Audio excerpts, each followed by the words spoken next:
Program makan bergizi gratis malah membuat berbagai masalah seperti membuat sejumlah siswa harus menahan lapar alias kelaparan hingga mukanya pucat. Lah, kok bisa? Ya bisa aja ya. Program makan bergizi gratis yang tujuannya itu ingin meningkatkan asupan gizi dan juga pengetahuan gizi kepada sasaran kelompok yang menjadi penerima program ini ya. Ternyata terpantau di lapangan itu ya malah terjadi berbagai masalah dan juga terjadi peristiwa-peristiwa yang seharusnya menjadi perhatian pemerintah dan juga pelaksana program ini. Emang ada apa sih dengan program makan bergizi gratis? Program makan bergizi gratis sasarannya adalah seluruh siswa dari mulai SD, SMP, SMA, ya mau negeri atau swasta, ibu hamil dan menyusui dan juga bayi di bawah usia 5 tahun alias balita. Dan terpantau masalah yang pelik terjadi ialah di sekolah dari mulai SD sampai SMA. Setelah hari pertama tidak ada susu pada menu makan siang gratis tersebut ya, sesuai apa yang dikampanyekan dan dijanjikan oleh wapres kita. Dan di hari kedua ini ternyata ada susunya coy. Ya, meskipun itu baru terpantau ada di beberapa sekolah dasar di berbagai daerah. Pengadaan susu ini sampai akan didukung oleh Kementerian Pertanian dengan akan mengimpor 400.000 ekor sapi perah dan juga sapi potong. Sayangnya program tersebut ya seolah-olah bertabrakan dengan pernyataan dari Badan Gizi Nasional yang menyebutkan bahwa ketidakadaan susu tersebut tergantung dari ada atau tidak adanya sentra penghasil susu di daerah tersebut. Ya, misalnya ada, diusahakan ya, pasokan susu akan selalu ada bagi para siswa minimal dalam 1 minggu itu 3 kali. Karena menurutnya program ini jangan sampai jadi beban impor bagi pemerintahan Pak Prabowo. Jadi yang benar yang mana nih? Apa mau pakai susu impor atau susu yang lokal saja gitu? Karena bagaimana dengan daerah-daerah yang tidak menghasilkan susu sama sekali? Apa mau pakai susu impor atau misalnya mau penggantinya saja ya? Menurut Badan Gizi Nasional penggantinya itu ya tetap ada gitu kan kayak seperti telur atau gizi yang jelas nilai proteinnya itu sama dengan susu. Terpantau juga susu yang tersedia untuk hari kedua ini ternyata susu kemasan yang sudah ada di swalayan-swalayan juga warung-warung terdekat. Susu-susu ini menurut para praktisi gizi dan ahli gizi itu tidak direkomendasikan karena memiliki kandungan gula yang cukup tinggi terutama yang ada rasa-rasanya. Apa gak bikin diabetes tuh Pak? Ya pakailah susu-susu murni yang ya kadar gulanya itu rendah gitu kan meskipun itu susunya susu kemasan gitu kan. Ya namanya juga program makanan bergizi ya harus bergizi. Tapi ya tetap untung lah sekarang karena sudah disediakan susu.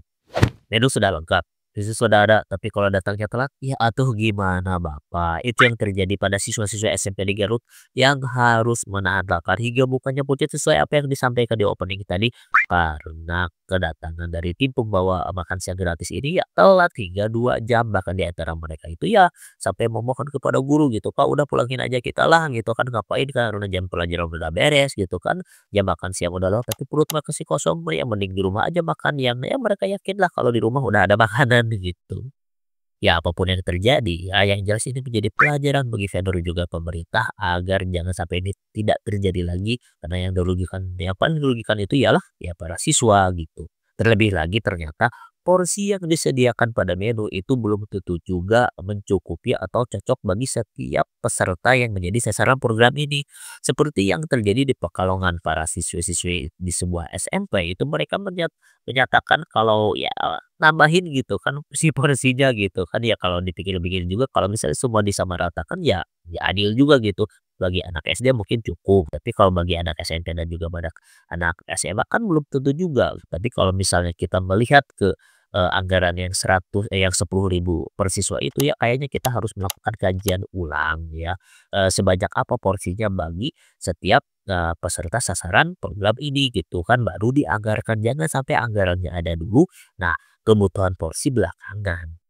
Tapi bagusnya para vendor itu cukup tanggap menghadapi berbagai masalah yang terjadi pada program ini seperti ada siswa-siswa yang tidak suka makan nasi, ya mereka sering ganti dengan kentang atau terdapat menu-menu yang membuat siswa ini tidak suka gitu kan. Terlebih yang paling penting itu mereka jangan sampai ada siswa yang merasa alergi gitu kan atau memang alergi terhadap bahan makanan tertentu dan itu menjadi bahan evaluasi supaya para siswa itu dapat mendapatkan gizi yang diharapkan dari program ini. Ada lagi tentang kekhawatiran para UMKM dan juga ya para pengelola kantin yang khawatir omsetnya akan turun karena para siswa akan lebih cenderung kayak menunggu dapat jatah makan daripada harus jajan. Tapi tunggu dulu, bukannya ya jajanan-jajanan tersebut nilai gizinya itu tidak cukup untuk mendukung daya tumbuh kembang anak. Selain itu juga justru bahan-bahan dari jajanan-jajanan tersebut mengandung, yang tidak baik untuk anak seperti kadar gula yang terlalu tinggi, kadar garam yang terlalu tinggi, kolesterol dari gorengan-gorengan yang membahayakan, bahkan, tidak lepas dari bahaya dari pengawet-pengawet makanan yang sering ada di makanan-makanan anak gitu ya, yang dari jajanan anak. Ya tahu sendiri kalau misalnya uang saku, anak sekolah itu terbatas gitu kan, sehingga banyak penjual yang mengakali bahan-bahan makanannya itu agar lebih awet, bisa digunakan lebih lama lagi, bisa lebih murah lagi, tetapi tidak memikirkan masalah kandungan gizi yang berada di dalamnya.